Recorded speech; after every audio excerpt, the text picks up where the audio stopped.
और चलिए अब सीधा आपको लिए चलते हैं जहां पर सीएम पुष्कर सिंह धामी इस समय देहरादून में संबोधित कर रहे हैं। उनका जितना हम सम्मान कर पाए वो हमारे लिए कम है, और उनको सम्मान करना ये स्वयं का सम्मान है, स्वयं का गौरव बढ़ाना है। हम सभी जानते हैं कि इंदिरा गांधी की सरकार ने किस तरह से अपनी डगमगाती हुई सत्ता को बचाने के लिए आपातकाल देश पर थोपा था।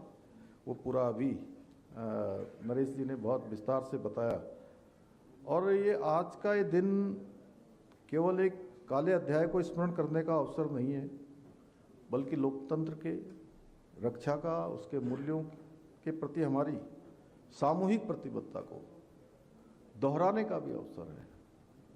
उन सभी को नमन करने का भी अवसर है जिन्होंने इसमें अपनी आहुति दी है और अपने प्राणों की परवाह नहीं की, जेल की यातनाएं सही। ऐसे ऐसे नौजवान जिनकी उम्र 15 साल 17 साल, छोटे छोटे आयु में अपने कोई परिवार की परवाह नहीं की, बहन की राखी को नहीं देखा, माँ की ममता को नहीं देखा और दीवाने चल पड़े। तभी आज लोकतंत्र हमारा कायम है। लोकतंत्र सेनानियों के त्याग, साहस, समर्पण के कारण ही आज भारत में लोकतंत्र पुनः स्थापित हो सका है। मैं इस मंच से उपस्थित यहाँ पर सभी हमारे लोकतंत्र सेनानियों के चरणों में श्रद्धापूर्वक मैं नमन करता हूँ। और ये मेरा भी सौभाग्य है कि मुझे आज इस कार्यक्रम के माध्यम से आप सबका सम्मान करने का अवसर प्राप्त हो रहा है। सच में आपका सम्मान, स्वयं को सम्मानित करना, स्वयं को गौरवान्वित करना, ये अनुमन्य हम सब कर रहे हैं, क्योंकि आप सब लोगों ने लोकतंत्र की रक्षा के लिए संघर्ष और त्याग की जीवन प्रेरणा हम सबके समक्ष आने वाले समय के लिए भी रखी है। और अच्छा होगा कि हमारे नई पीढ़ी के लोग सच में उनको जो है इसका स्मरण बार बार कराया जाए, कि बार बार उनको लगे कि भाई आज भारत दुनिया का सबसे बड़ा लोकतंत्र है, तो इसमें इतनी बड़ी भूमिका है, इतना बड़ा संघर्ष है। भाइयों बहनों, भारत का संविधान हमें अधिकार देता है, अभिव्यक्ति की स्वतंत्रता देता है, ये अपने आप में स्वतंत्र विचार रखने का अधिकार देता है और लोकतांत्रिक व्यवस्था में विश्वास करने की प्रेरणा भी देता है। जिस संविधान को डॉक्टर बाबा साहब भीमराव अंबेडकर जी ने, संविधान सभा के महान निर्माताओं ने देश को समर्पित किया था, आपातकाल के दौरान उसी संविधान को तार तार करने का प्रयास किया गया। कांग्रेस ने अपनी सत्ता को बचाने के लिए लोकतंत्र को बंधक बनाया, संविधान की गला घोटने का घोर अपराध किया और उस वक्त सारे अधिकार छीन लिए गए। अभी बाहर देख रहे थे इंडियन एक्सप्रेस का हम लोग, तो उसमें वो एक बार तो पूरा का पूरा ब्लैंक अखबार, अभी डॉक्टर भसीन जी से मैं चर्चा कर रहा था, चले गए डॉक्टर साहब क्या, अच्छा उधर बैठे, पूरा का पूरा अखबार ब्लैंक निकाला गया, उनकी बिजली काट दी गई, दफ्तर सील कर दिए गए, प्रेस पर सेंसरशिप लगा दी गई और जो भी उस सरकार के खिलाफ बोलता था उसको जेल में डाल दिया जाता था। जयप्रकाश नारायण जी, अटल बिहारी वाजपेयी जी, लाल कृष्ण आडवाणी जी, ऐसे राष्ट्रभक्तों को अपराधियों की तरह सलाखों के पीछे डाल दिया गया। देश की जनता को भय और दमन के वातावरण में जीने के लिए मजबूर कर दिया गया, न्यायपालिका को भी बंधक बना लिया गया। तो ये लोकतंत्र की हत्या नहीं थी और क्या था। और कांग्रेस का जो विभत्स चेहरा था वो पूरे देश के सामने आया और एक परिवार के आगे, अहंकार के आगे लोकतंत्र और संविधान, उसकी धज्जियां उड़ा दी गई।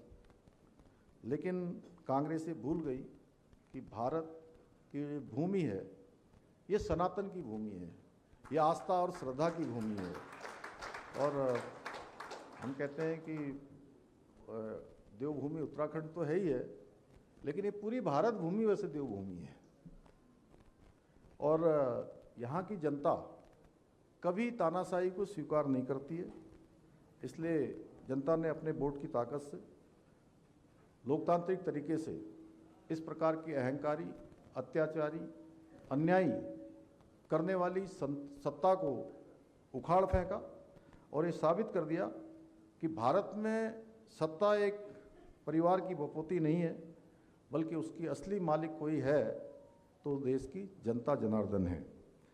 भाइयों बहनों, आज कांग्रेस के लोग आप देखते होंगे हाथ में संविधान की प्रति लेकर ढोंग करते हैं, जगह जगह पर संविधान दिखाते हैं, संसद के अंदर आते हैं संविधान दिखाते हैं और जगह जगह घूम घूम कर एक नाटक करते हैं, जबकि सभी ये भली भांति जानते हैं कांग्रेस का इतिहास ही संविधान को अक्षम करने में, उसका गला घोटने का रहा है।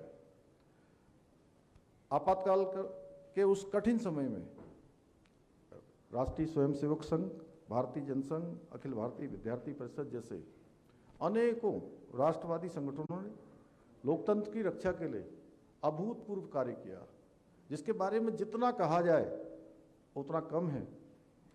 और इन संगठनों के हजारों स्वयंसेवकों ने अपनी जान की परवाह नहीं की, भूमिगत रहकर आंदोलन की कमान संभाली।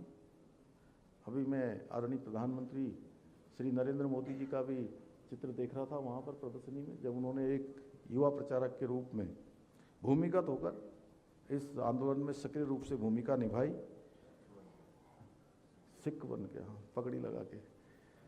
मोदी जी ने गुजरात में नवनिर्माण आंदोलन से लेकर आपातकाल के विरोध तक लोकतंत्र की रक्षा के लिए अपने को पूरी तरह से समर्पित करके सर्वस्व तरीके से उसमें लगाने का काम किया। और आज मुझे कहते हुए अत्यंत गर्व हो रहा है कि उसी तपन से निकलकर हमारे आदरणीय प्रधानमंत्री श्री नरेंद्र मोदी जी के नेतृत्व में केंद्र सरकार ने सेवा, सुशासन, गरीब कल्याण के शानदार 12 वर्षों का ऐतिहासिक कालखंड पूरा किया है। और इन 12 वर्षों में अनेक ऐतिहासिक कार्य देखे हैं देश ने, चाहे धारा 370 का समाप्त होना हो, अयोध्या में भव्य राम मंदिर का निर्माण हो, या digital India, make in India, वक्फ संशोधन जैसे कानून, नागरिक संशोधन जैसे कानून।